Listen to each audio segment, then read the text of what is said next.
যেটা ভালো মনে হয়। অথই দেখো, আমরা তো একসাথে ভালো আছি, আমরা একসাথে থাকি।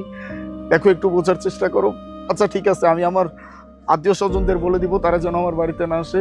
সরি আলিফ, আমি তোমার সাথে থাকতে পারবো না। আমি তোমার কাছে ডিভোর্স চাই। আর হ্যাঁ, আমার কিছু অ্যালুমিনিয়াম লাগবে।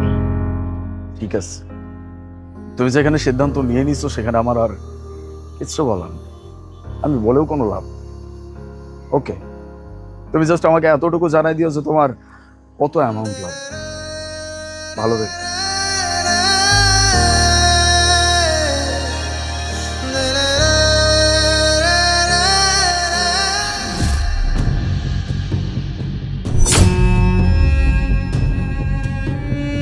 আলিফ এখানে?